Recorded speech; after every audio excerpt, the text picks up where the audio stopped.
En accueillant Bruno Elisabeth. Alors Bruno donc, est né en 1972, il est défini je crois comme photographe et enseignant-chercheur, maître de conférence donc à l'université. Un doctorat sur la question du hasard dans la création artistique. C'est des mots un peu plus communs. Ouais. Oui, voilà. Bon. Et donc du coup, de passer à avoir une réflexion comme ça, d'abord dans ton DEA, puis ensuite dans ton doctorat, y a quelque chose là qui évidemment peut être source d'interrogation dans le travail que tu as pu ensuite présenter comme photographe notamment. Hein. Alors mais ce qui nous intéressait aussi, c'est que dans ton travail, il n'y a pas qu'une dimension théorique. D'abord, tu t'es formé de manière, je dirais, très pratique, hein, puisque tu as passé en 2006 un CAP d'opérateur projectionniste dans l'audiovisuel, qui fait que je pense que c'est avec ça que tu as tout un travail de programmation aussi, non ou en tout cas, il y a aussi tout un travail de programmation hein, que tu mènes dans le cadre de Rennes 2.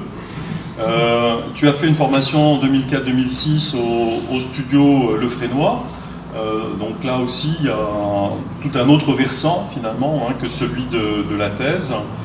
Et donc nous, ce qui va nous intéresser, alors il y a tout un travail sur la vidéo, qui est une période de ta vie qui continue. C'est une période. Ouais. Non, un peu en sommeil. Un peu en sommeil. Et puis donc il y a ce travail de photographie, la photographie, et notamment plusieurs de tes projets. La Ronde en 2012, Le choix de ceux qui ont tout compris en 2009, Très haute tension en 2010-2014, La route de la voie de la liberté. La route de la voie de la liberté, tu as choisi là, donc, de photographier un monument. On peut dire que c'est un monument. C'est un monument, mais alors c'est un monument. On peut peut-être faire défiler un certain nombre d'images. Je vais aller vers les images donc de la voie de la liberté. Alors ce qui est intéressant, c'est que c'est un monument, mais c'est un monument à l'échelle du territoire. Et c'est un monument qui trouve ses sources dans un autre monument, qui est la voie sacrée. Dans le sens où la voie de la liberté, donc elle parcourt 1145 km exactement. Entre les plages du débarquement et puis Bastogne en Belgique, et elle croise donc à Verdun la voie sacrée de 14-18. Donc moi ce qui m'intéressait c'était de me servir en fait de cette borne au départ comme d'une forme d'entrée dans le territoire. En discutant, parce que j'en ai beaucoup discuté avec des plasticiens autour de moi, il y avait une espèce de séduction par rapport à cet objet plastique qui est une sculpture, hein. Là j'ai montré la photo rapidement de François Cognier, qui est un sculpteur. Et puis il y avait une espèce d'idée comme ça, d'effeuiller un petit peu le territoire à travers cet objet, peut-être d'une façon un peu protocolaire.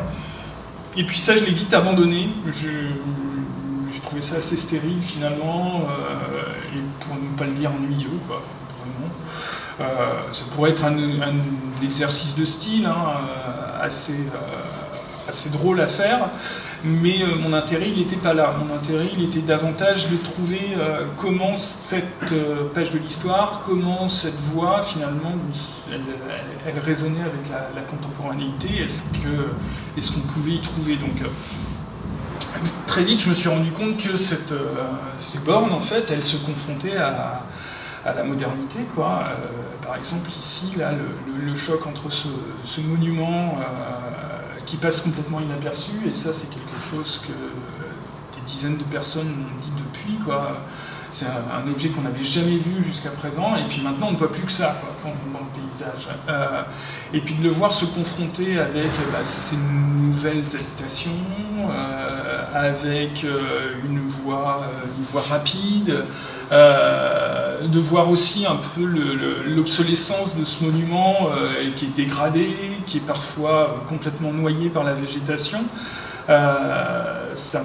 Dans un premier temps, ça m'a beaucoup intéressé de voir comment cette voie s'inscrivait dans le territoire, quelle était son empreinte dans le territoire.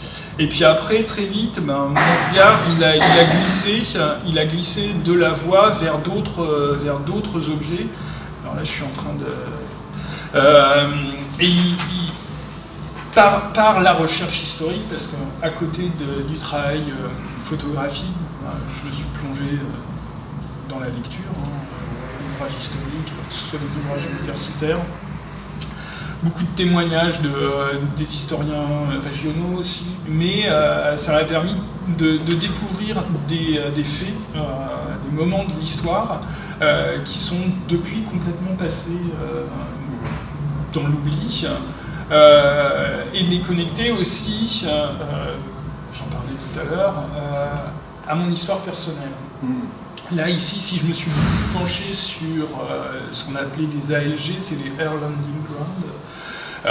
C'était des aérodromes, il y en a eu une cinquantaine dans toute la Normandie installée. C'est aussi parce que mon grand-père m'a clairement raconté qu'au bout de ces champs, du jour au lendemain, il a vu décoller des avions. Et donc là, par exemple, ici, on est à quelques centaines de mètres de là où habitaient mes grands-parents. Et donc je me suis beaucoup penché sur le territoire. Maintenant, on a des outils formidables avec l'IGN qui met à disposition des cartes, et on a des cartes historiques. Et donc, sur la carte de 1900, enfin sur les photos aériennes de 1947, on lit encore la présence de ces pistes d'aviation. Et puis, on peut les localiser. Donc, je me suis amusé. Puis après, je me suis aussi documenté quelques ouvrages de publiés. Et donc, je suis allé retrouver ces lieux et je les ai photographiés. Et très vite, je me suis rendu compte qu'au-delà de ces lieux, on trouvait toujours des signes dans le territoire. Alors, il faudrait que... Avant que tu passes sur la photographie, juste quelque chose sur la manière dont tu présentes tes images, puisque celle-là me semble assez caractéristique. Celle-ci, là ouais. C'est l'importance du texte dans tes présentations. Parce que ça, c'est une présentation que tu fais de tes images, mais c'est aussi de cette manière que on les voit en exposition. Le cartel n'est pas identique. Ouais, mais il est aussi dense. Je pourrais en avoir des exemples, mais à chaque fois, oui, je prends soin en fait de vraiment contextualiser l'image ou de l'inscrire dans une forme de contrepoint en fait. Des fois, ça m'intéresse de mettre en place une forme de grand écart entre l'image et ce que potentiellement elle peut raconter. C'est vraiment cette idée de ne pas être dans une dans une forme d'explication, mais vraiment dans une forme d'interrogation, d'amener le spectateur à s'interroger, à se questionner.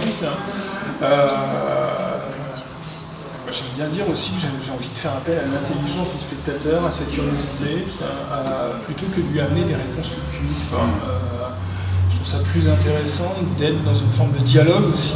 Je trouve que c'est un bon moyen d'instaurer un dialogue entre le spectateur et puis ce qui lui est donné à voir.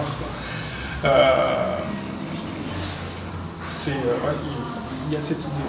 Est-ce que cette question aussi du lien texte-image, ou en tout cas d'un apport, parce que sur d'autres séries, c'est aussi des extraits de journaux, ou d'articles de journaux, des choses comme ça. Et est-ce que c'est lié aussi à cette pratique de la vidéo qui mélange quand même beaucoup le discours et l'image? Est-ce que du coup, cette pratique de photographie que tu as développée, qui s'accompagne toujours de texte, vient aussi de cette pratique vidéo qui était initiale?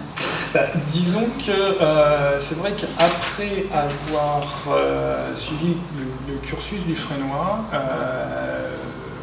j'avais vraiment des velléités vers le documentaire vidéo. Il y a cette possibilité, dans une pratique documentaire telle que tu l'envisages, de faire coexister ces différentes dimensions, texte, image, d'entretenir un dialogue, de construire, si je parlais d'ellipse, c'est pas non plus innocent. Je pense que dans la façon d'amener mes images, il y a une forme de montage, il y a une forme d'assemblage qui peut se rapprocher du montage vidéo, quoi. Donc voilà, ça m'amène à me poser des questions. Et une part des réponses, effectivement, je vais les retrouver chez la lecture de certains historiens, chez la lecture de certains ouvrages qui questionnent. Et donc là, par exemple, de mettre en relation là, je crois que sur cette légende, là, c'est la relation des photographes américains avec les populations civiles, comment on a éludé toutes les destructions, comment on a éludé la présence des civils dans la bataille. Il faut savoir qu'il faut attendre les années 90 pour qu'on commence à se poser la question de savoir combien il y a eu de morts dans la population civile. Et on se rend compte que là, le décompte, il est effroyable, quoi. J'ai plus les chiffres en tête, mais je crois qu'on arrive aux 60 000 victimes. Et donc, moi, c'était davantage cette relation aux civils qui m'intéressait, ce qui a donné lieu, en fait, à des portraits.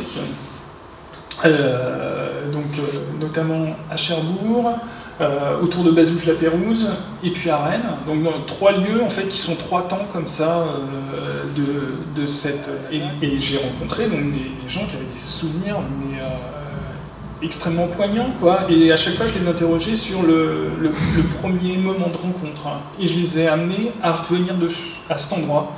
Souvent des endroits où ils n'avaient plus mis les pieds depuis des années et des années.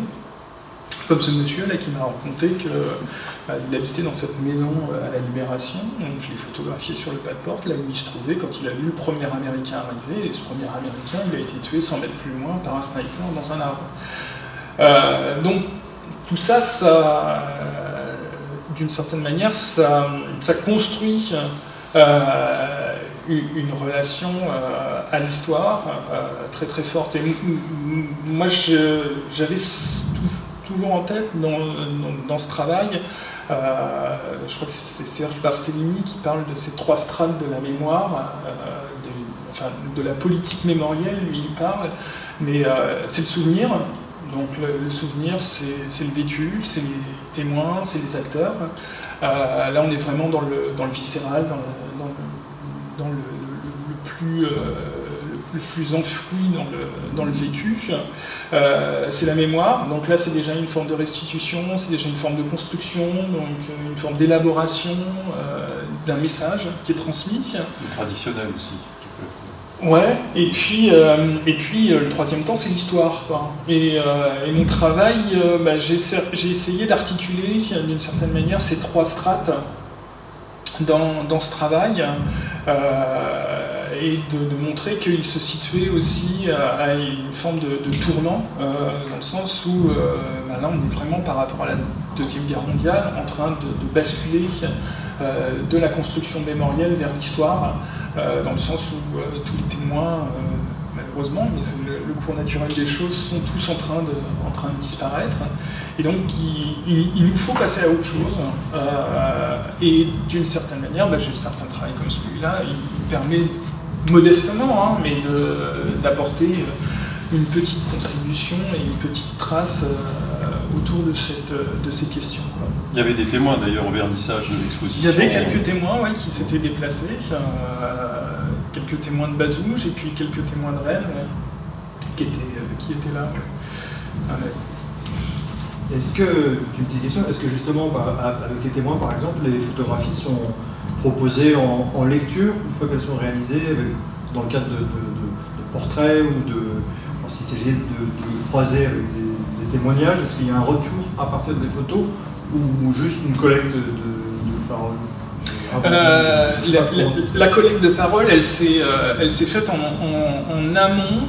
En fait, j'ai rencontré les témoins. Et donc les témoignages, je les ai récoltés en amont et je les ai photographiés ensuite. Voilà. Après, je les ai revus.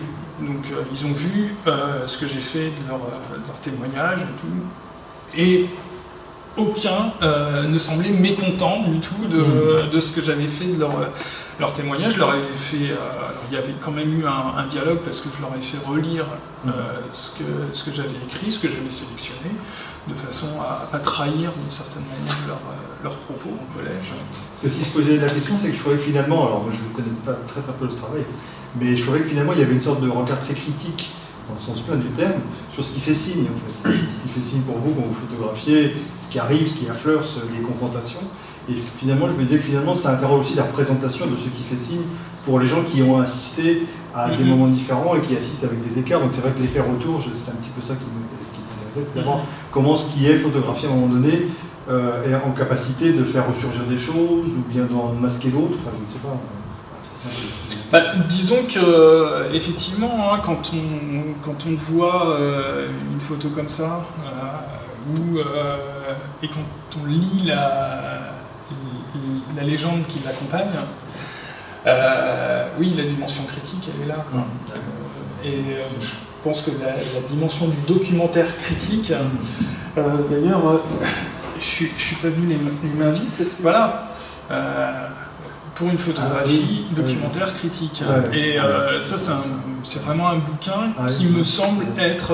alors j'avais déjà croisé les textes de Philippe Bazin dans ces dernières années, mais là, quand cet ouvrage a été publié, tout de suite, ça a fait tilt. Et franchement, je trouve que c'est une très très bonne approche.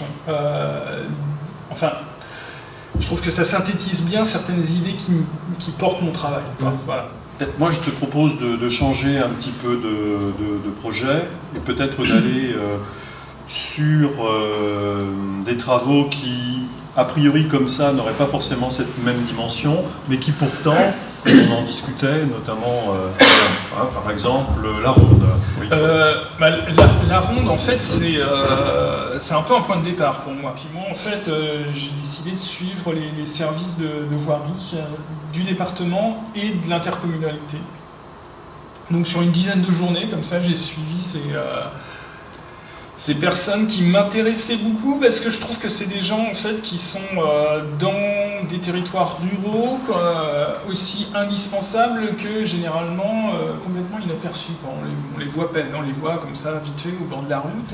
Donc dans ce lien, dans cette idée de ronde en fait et de lien au niveau rural, c'était un sujet qui m'intéressait. Donc voilà. La première exposition, alors dans le cadre de l'exposition, en fait, j'avais fait une série qui était un peu une journée de ces employés de la voirie. Alors là, il n'y avait pas de rapport au texte. Hein. Je me dis que j'aurais dû faire des entretiens aussi avec ces gens, avec leur recul et tout, mais c'était vraiment une approche qui était en construction à l'époque. Mais ça a été vraiment l'amorce de cette relation au territoire, au paysage aussi, à travers... Toujours le même format carré. Toujours le format carré, mais le format carré, il a un côté extrêmement rigoureux. Il a un côté en même temps très libre, très contraignant et très libre paradoxalement. C'est ça qui m'intéresse dans ce format. On peut le retourner, mais il y a quand même une qualité dans la construction, dans le cadre carré, moi qui m'intéresse énormément, quoi. En plus, pour on va dire les spectateurs de photographie non avertis, il a toujours un côté un peu déstabilisant. Autant faire une photo rectangulaire, monsieur et madame tout le monde font des photos rectangulaires. Dès qu'on montre une photo qui est carrée à un spectateur non averti de photographie, ça interroge, ça pose des questions. Voilà. Donc déjà, je trouve que pour ça, c'est un format intéressant. Ce qui m'avait beaucoup interpellé en regardant l'ensemble du travail, c'est ce format carré, parce qu'il est quand même effectivement relativement peu utilisé dans ce cadre-là. C'est souvent un format qu'on voit, pour moi il est très lié au travail de Patrick Tabernas, ou des travails assez poétiques, ou vraiment sur des questions de détail. On le voit moins souvent appliqué comme cette série-là, La Ronde, qui reprend vraiment les codes du reportage. Je trouve que c'est le bon compromis entre la contrainte d'un format suffisamment précis pour du tirage grand format et en même temps une légèreté d'usage. C'est-à-dire que le moyen format, on peut l'utiliser aussi bien pour du paysage, prendre son temps, utiliser le pied, prendre le temps de cadrer, que l'utiliser porté à la main sous une forme quasiment reportage. Alors là, le choix de ceux qui ont tout compris, qui est un slogan publicitaire. Voilà. Camille. Et moi, alors j'entends ça et en même temps, il y a beaucoup de choses qui sont empruntées, et notamment les titres. Ça m'avait pas marqué, en fait, j'avais pas, en regardant le site et tout ça, ça m'avait pas. Celui-ci, et puis THT, et puis celui sur la série des camping-cars. Celle-là, je les avais repérés, mais c'est que les autres, bon, ça aurait pu être des titres inventés, personnels et tout ça. Et en fait, là, je me rends compte que il y a beaucoup de choses d'emprunter. Donc, c'est quoi cet écart, justement, où qu'est-ce qui se passe entre ces jeux d'emprunt et puis en même temps de choses extrêmement viscérales, quoi. Alors il faut savoir que je suis un grand voleur. Non, je le dis en souriant, mais tout à l'heure on parlait de mon travail vidéo. Non, je ne vole que les idées. Mais avec beaucoup de respect, je cite. Mais mais on parlait de mon travail vidéo et cinématographique, et en fait il se trouve que entre 97 et 2004, en fait, j'avais un travail vidéo et cinématographique qui était uniquement basé sur l'emprunt, sur la récupération d'images trouvées. Voilà. Donc, je pense que c'est des restes de tout ça, et puis je trouve que d'une certaine manière, il y a déjà tellement de matière, tellement de choses qui ont été écrites, tellement de choses qui ont été dites, et qui méritent d'une certaine manière d'être réexaminées, d'être pointées aussi. Ce que je fais, c'est ça, quoi. Et décontextualiser aussi, ou recontextualiser, contextualiser dans un nouveau contexte, parce que, par exemple, ce titre-là, le choix de ceux qui ont tout compris, dans une campagne publicitaire, il nous dit quelque chose. Dans mon travail, il nous dit complètement autre chose, je pense. Voilà. Là, il devient presque ironique, alors que dans la campagne publicitaire qui est passée sur les ondes de radio il y a quelques années, c'était très littéral, voilà, c'était une espèce d'éloge du véhicule de loisir, une éloge de la liberté qu'il proposait, alors que là, il vient justement questionner effectivement ces pratiques et montrer leurs limites, quoi, leurs ambiguïtés, leurs ambivalences. Et c'est ça qui m'intéresse beaucoup. Et là, je suis vraiment en plein dedans, là, parce que là, je suis en pleine phase de production de ce travail, dans le sens où je me suis associé avec une équipe de recherche, avec des historiens des loisirs, des sociologues des loisirs et des géographes. Là, on est dans un projet qui est porté par la Fondation de France là, sur 3 ans, donc qui a commencé l'année dernière et qui se terminera l'année prochaine. Et là, en fait, je mène ce travail essentiellement dans la baie de Saint-Brieuc et sur la presqu'île de Quiberon, et je rencontre des camping-caristes. Là, je fais des entretiens, je les photographie aussi beaucoup. Et ce qui est assez marrant de voir, c'est que la grande majorité des camping-caristes sont complètement conscients de l'ambiguïté, de l'ambivalence dans laquelle ils se trouvent. C'est-à-dire, d'une certaine manière, dans une forme un peu fantasmée et déjà révolue de la liberté qu'offre le camping-car, et de se trouver un peu prisonnier de cet objet extrêmement pratique, mais très très contraignant. Et qui coûte très cher, et qui maintenant est de plus en plus réglementé, de plus en plus soumis à des lieux particuliers, qui sont à des lieux de ce que peut être l'image idéalisée du camping-cariste qui vient se poser face à la mer. Alors ça, voilà, bon, ces espaces de sociabilisation, voilà, et qui en fait sont extrêmement contraints, sont affreusement ils enferment, quoi. Et puis maintenant on met les camping-cars derrière des haies de végétaux, parfois derrière des buttes, pour pas qu'ils gênent dans le paysage. Et ça c'est aussi maintenant c'est étudié, les communes se penchent sur ces questions, créent les aires. Donc voilà, ça c'est une relation au territoire, moi, qui m'intéresse énormément, et là, que je trouve très très fertile. D'accord, très bien. Merci. Propose. Et c'est moi.